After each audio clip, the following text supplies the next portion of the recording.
नमस्कार, मैं हूं आपके साथ मीनाक्षी रजत और आप देख रहे हैं हमारा खास प्रोग्राम नापाक। इस प्रोग्राम के माध्यम से आपको बताऊंगी पाकिस्तान के बारे में, पाकिस्तान की नापाक कारस्तानियों के बारे में बताऊंगी और आतंकवाद की पनहगार का पर्दाफाश भी करूंगी। पीओके पर किस तरीके से जुल्म किए जा रहे हैं उसके बारे में भी आपको जानकारी मिलेगी और बलूचिस्तान की बेबस आवाम पर हो रहे अत्याचारों को भंडाफोड़ भी किया जाएगा। कंगाली, भूखमरी, बेरोजगारी और वेंटिलेटर पर पड़ी पाकिस्तान की बदहाल स्वास्थ्य व्यवस्था के बारे में जानकारी आपको मिलेगी। हर एक खौफनाक खबर आपको दिखाऊंगे और दुनिया के सामने बेनकाब करेंगे पाकिस्तान को। तो चलिए करते हैं शुरुआत और आपको दिखाती हूं नापाक।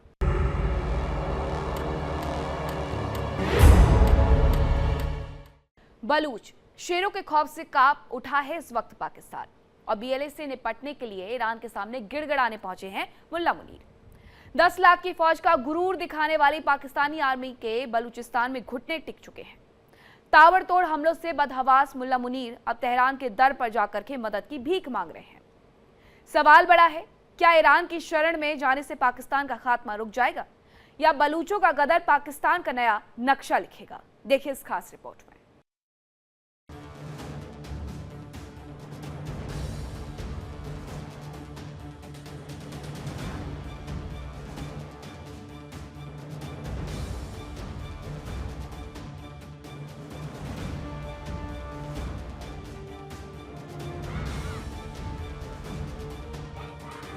परमाणु बम की खोखली धमकियां देने वाला पाकिस्तान आज बलूचिस्तान के रेगिस्तानों में अपनी मौत के दिन गिन रहा है। जिस आसिम मुनीर को पाकिस्तान के सिप हसालार और मुल्ला मुनीर कहकर नवाजा जाता था, मुनीर अब बीएलए यानी बलूच लिबरेशन आर्मी के खौफ से कांप रहे हैं। हालत ये हो चुकी है कि 10 लाख की फौज का गुरूर दिखाने वाली पाकिस्तान आर्मी का कंट्रोल अब बलूचिस्तान से पूरी तरह खत्म हो चुका है। बीएलए के जाबाज लड़ाकों ने ऐसा तांडव मचाया है, इस्लामाबाद से लेकर रावलपिंडी के जीएचक्यू तक मातम पसरा है। और जब अपनी फौज की लाशें उठाने की हिम्मत नहीं बची तो ये तथाकथित chief of army staff Asim Munir कटोरा लेकर पड़ोसी देश ईरान के दर पर पहुंच गए। गिड़गिड़ा रहे हैं, भीख मांग रहे हैं कि खुदा के वास्ते हमें बलूचों के खौफ से बचा लो। एक रिपोर्ट ने पाकिस्तान की इस गीदड़ भभकी की पूरी हवा निकाल दी है। खबर है कि इस हफ्ते चुपके से तेहरान पहुंचे मुल्ला मुनीर ने ईरानी नेताओं और फौजी अफसरों के सामने मिन्नतें की। जरा सोचिए, जो पाकिस्तान दुनिया को नीचे दिखाने का ख्वाब देखता है, जो शहबाज शरीफ का नकारा तंत्र टीवी पर आकर बड़ी बड़ी हाँकता है, वो आज एक विद्रोही गुट के डर से ईरान के पैरों में पड़ा है।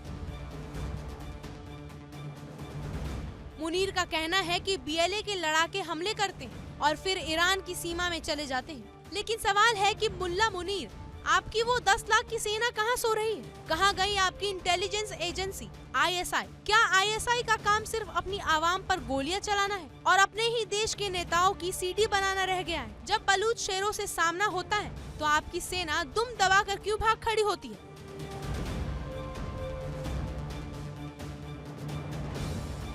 आंकड़े झूठ नहीं बोलते। European union agency for asylum यानी EUAA के आंकड़े बता रहे हैं, पिछले साल बलूचिस्तान में हिंसा की 386 से ज्यादा घटनाएं हुई हैं, जिनमें 950 से ज्यादा लोग मारे गए। इनमें से ज्यादातर पाकिस्तानी फौज के वो गुर्गे थे जिन्हें इस्लामाबाद ने बलूचों की जमीन छीनने के लिए भेजा था।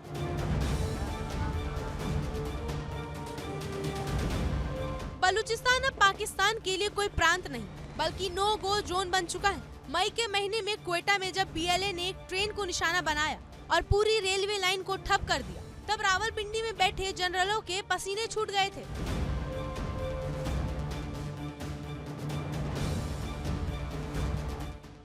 मेन बात यह है कि आपको हमें ये बात समझनी पड़ेगी कि हमें अपने मुल्क के साथ, अपने मुल्क के विजन के साथ मुखलिस होना चाहिए और उन लोगों के साथ मुखलिस होना चाहिए जो मुल्क के साथ मुखलिस हैं। हमें अपना डायरेक्शन समझनी चाहिए।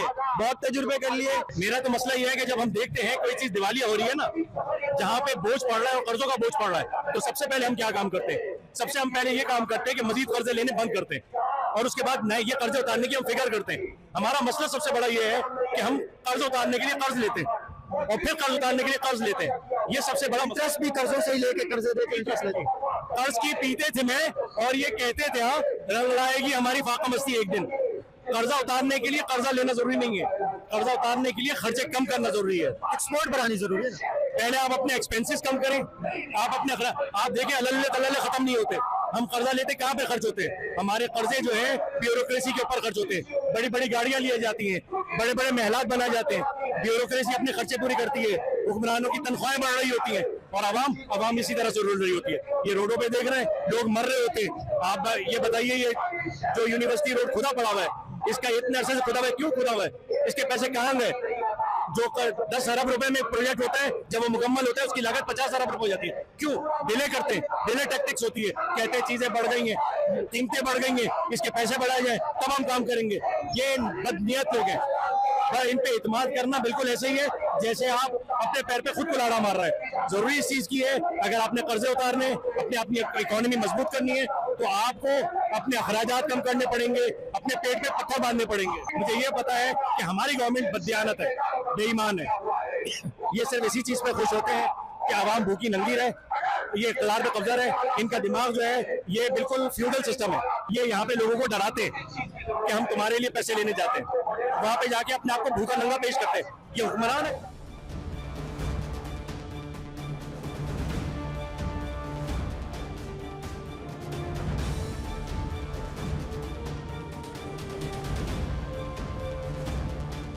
बीएलए अब सिर्फ बंदूकें नहीं चला रहा, वो पाकिस्तान के लॉजिस्टिक्स, उसके ट्रांसपोर्ट और उसकी रीढ़ की हड्डी माने जाने वाली चीनी प्रोजेक्ट्स यानी CPEC का कचरा बना रहा है। जिस ईरान से मुनीर आज मदद की भीख मांग रहे हैं, उसी ईरान ने जनवरी 2024 में पाकिस्तान के अंदर घुसकर मिसाइलें दागी थी।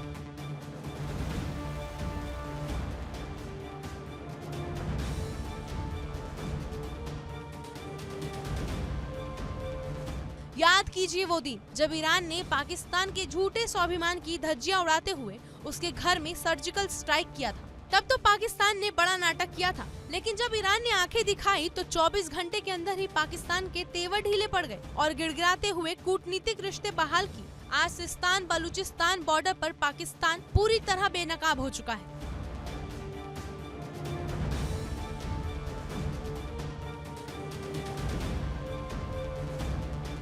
ईरान भी जानता है कि पाकिस्तान एक ऐसा आस्तीन का सांप है जो अपनी नाकामी छुपाने के लिए दूसरों पर उंगली उठाता है। ईरान की खुली और बीहड़ सीमा का बहाना बनाकर मुनीर अपनी नाकामी छुपाने का घटिया नाटक कर रहे हैं। आजादी की आग जब किसी कौम के दिल में जलती है तो उसे दुनिया की कोई ताकत नहीं बुझा सकती। बलूचिस्तान के लोगों का दशकों से शोषण करने वाला पाकिस्तान, उनके संसाधनों को चीन के हाथों बेचने वाला पाकिस्तान आज अपने ही कर्मों की सजा भुगत रहा है।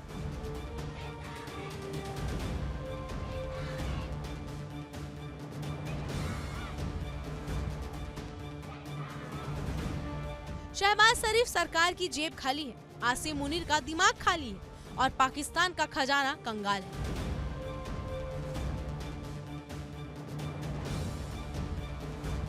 मैं ये समझता हूँ कि पाकिस्तान के हालात जो है वो बहुत ज़्यादा ख़राबी की तरफ जा रहे हैं। इसकी तरफ जो है वो देखना चाहिए। पेट्रोल प्राइसेस और डीजल की प्राइसेस दिन ब दिन इस तरीके से बढ़ेंगी तो फिर क्या होगा? आप देखो ना, लोग खुदकुशियाँ करने पर मजबूर हैं।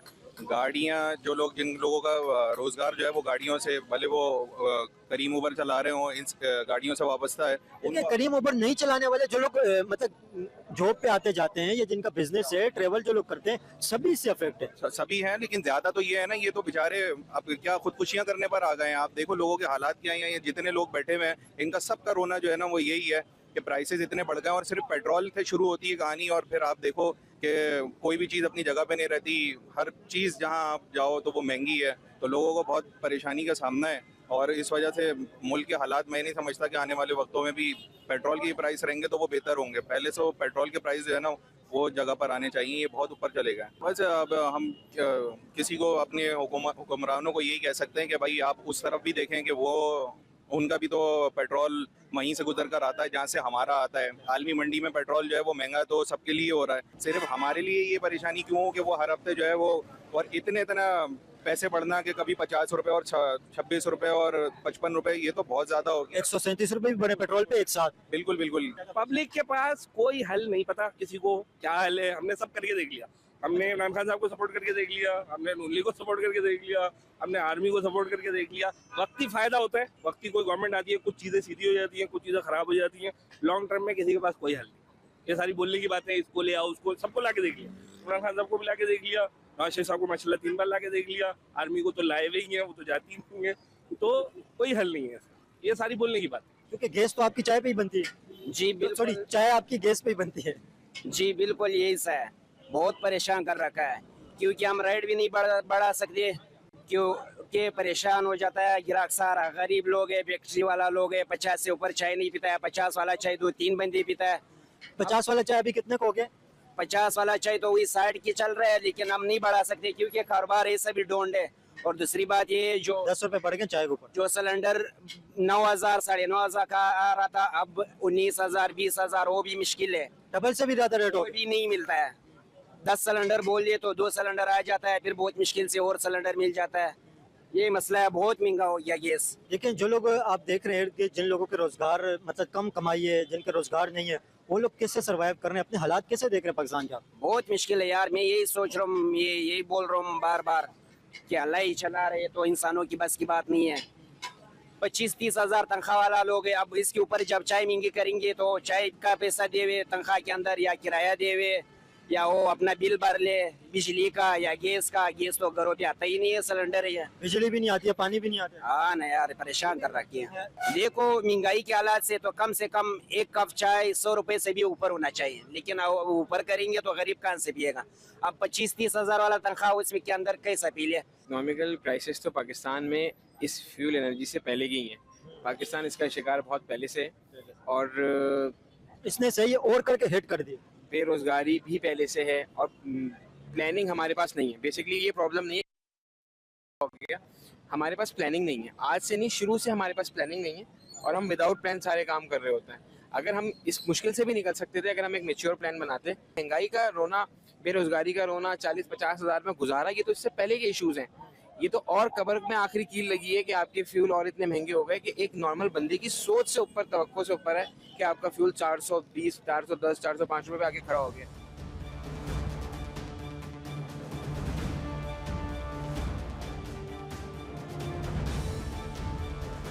मुनीर चाहे ईरान जाए या किसी और के पास झोली फैलाए, बलूचिस्तान की आजादी की पटकथा लिखी जा चुकी है। मुल्ला मुनीर की कठपुतली फौज जितनी गोलियां चलाएगी, बीएलए का पलटवार भी उतना ही भीषण होगा।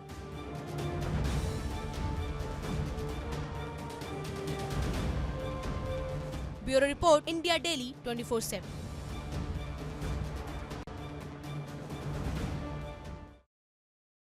पीओके को लेकर पाकिस्तान की नई पैंतरेबाजी और भारत के आर्टिकल 370 की नकल करने चले मुल्ला आसिम मुनीर।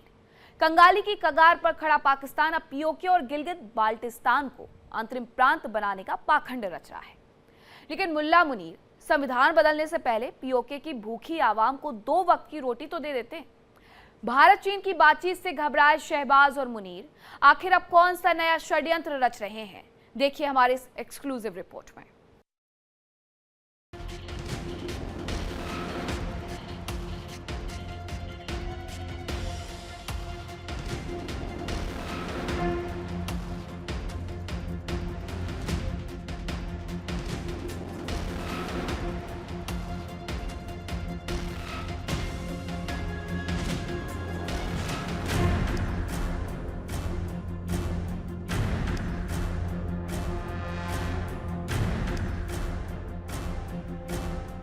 कंगाली के दलदल में धंसा पाकिस्तान अब एक नया नौटंकी शो लेकर आया है। जिस देश में रोटी के एक एक पैकेट के लिए गोलियां चल रही हो,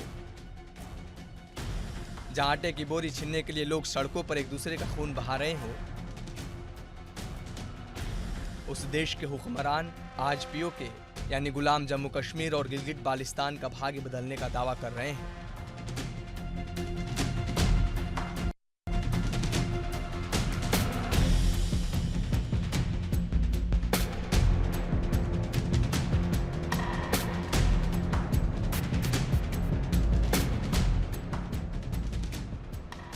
खबर आई है कि पाकिस्तान की शहबाज सरकार और फौजी आका आसिम मुनीर पीओके और गिलगिट बाल्टिस्तान की संवैधानिक स्थिति बदलने का मन बना रहे हैं।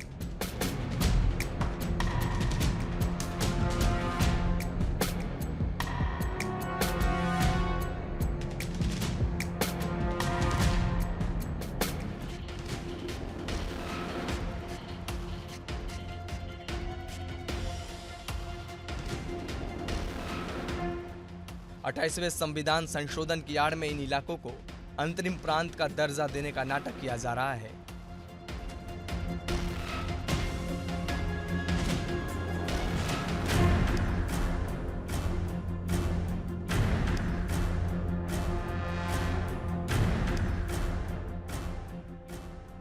भारत के ऐतिहासिक अनुच्छेद 370 के फैसले से खौफजदा पाकिस्तान अब भारत की नकल करने की नाकाम कोशिश कर रहा है। लेकिन सवाल यह है कि मुल्ला मुनीर पीओके का संविधान बदलने से पहले वहां की तड़पती, बिलखती और भूखी आवाम को 2 वक्त की रोटी कौन देगा? 35 साल पहले मेरा इतना प्यारा पाकिस्तान मेरे से बात नहीं हो रही। खुदा की कसम मैं रोटी पे तरस रहा हूँ। 35 साल मैंने मुल्क को खिदमत की है, डरा बेचता रहा हूँ, पैसे बेचता रहा हूँ और आज ही मैं भूखा मर रहा हूँ। और किन की वजह से? ये जो कुत्ते आके बैठे हैं नए जो लीडर, समझा। 16 महीने कमा के अब जाके कुत्ता जाके लंदन में बैठ गए, जाके उसका बड़ा भाई भी लंदन में जाके बैठ गया, समझा। और हम इधर पीस रहे हैं।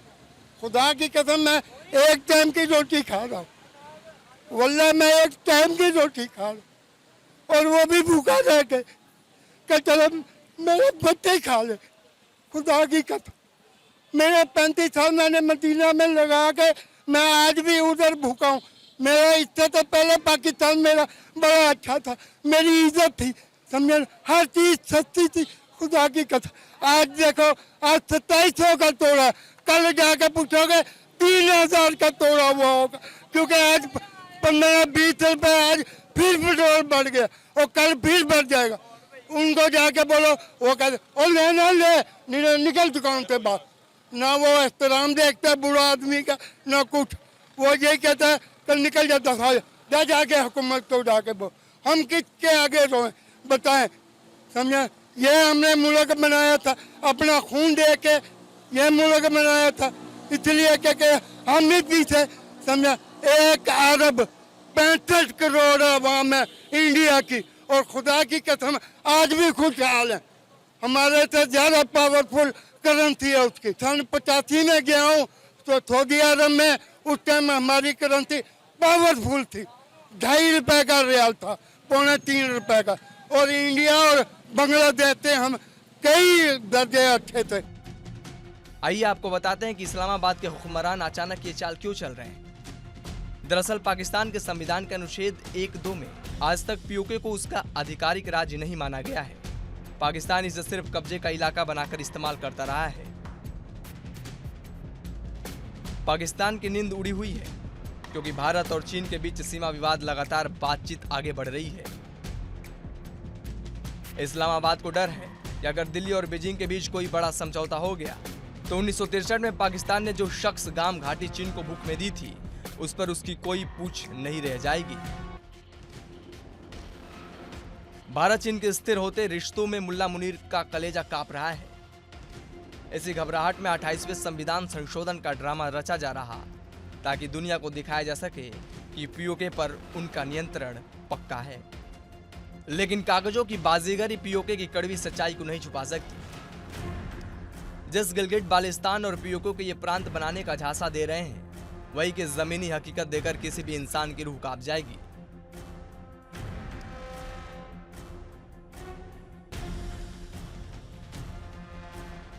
अरे मुल्ला मुनीर, आपकी अपनी आवाम दाने दाने को तरस रही है। वहां बिजली के बिल जमा करने के पैसे लोगों के पास नहीं, अस्पताल बिना दवाओं के खाली पड़े हैं, सड़कें टूटी पड़ी है और जब पीओके के नागरिक अपने बुनियादी हक मांगते हैं तो आपकी बेरहम सेना उन पर गोलियां बरसाती है।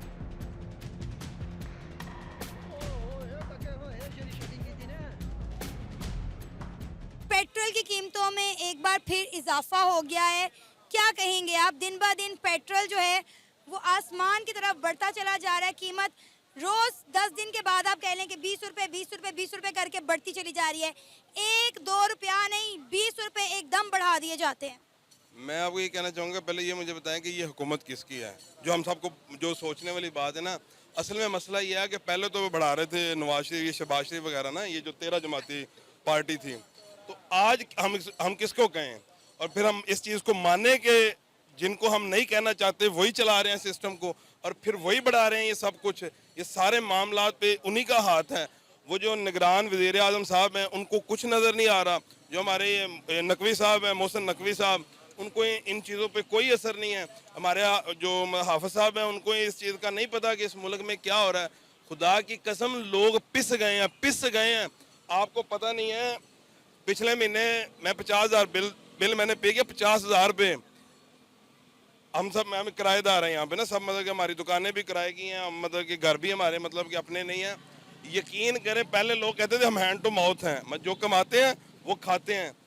आज हम जो कमाते हैं वो भी हम नहीं खाते हैं।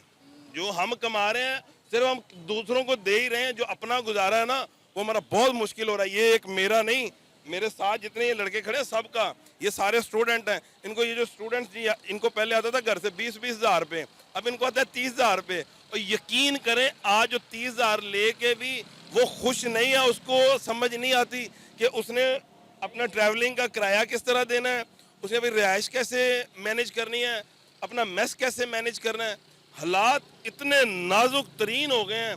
पेट्रोल, ये आपकी गैस, ये बिजली, हमारे घर का बिल सुबह 2 घंटे गैस आती है और शाम को 2 घंटे गैस का बिल आ रहा है 5,000 रुपये, जो आता था 600-700 रुपये पूरा दिन गैस चला के। हमें तो समझ नहीं लग रही कि हम आप पहले कह रहे थे अब कश्मीर, ओ खुदा की कसम अब कश्मीर को छोड़ो, कश्मीर आपसे बहुत बेहतर है। आप अपने पाकिस्तान की फिक्र करो।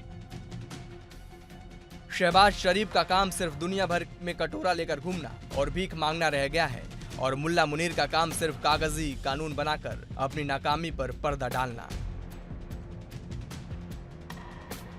शहबाज शरीफ और आसिम मुनीर की ये पूरी कवायद उस डूबते को तिनके के सहारा जैसी है जो जानता है कि उसका अंत करीब है। पीओके की जनता पाकिस्तान के जुल्मों को सहने के मूड में बिल्कुल नहीं है। वह आज़ादी के नारे गूंज रहे हैं और लोग अब भारत की तरफ उम्मीद भरी नजरों से देख रहे हैं।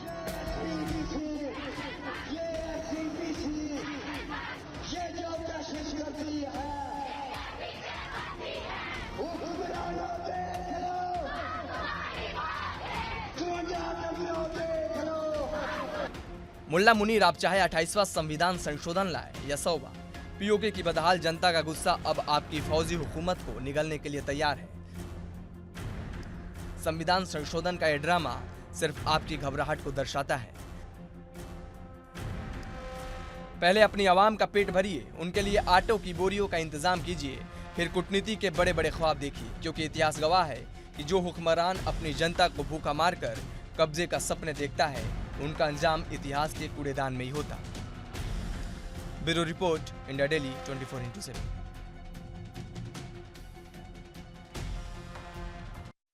नापाक में आज के लिए मेरे साथ इतना ही। कल फिर होगी मुलाकात कुछ नई खबरों के साथ। वक्त एक छोटे से ब्रेक का है, कहीं मत जाएगा, खबरों का सिलसिला लगातार जारी है। देखिए इंडिया डेली 24/7 अब आपके स्मार्ट टीवी पर। इंडिया डेली मौजूद है सभी डिजिटल प्लेटफॉर्म पर लाइव और लगातार। इंडिया डेली 24/7 हर दिन राष्ट्र को समर्पित।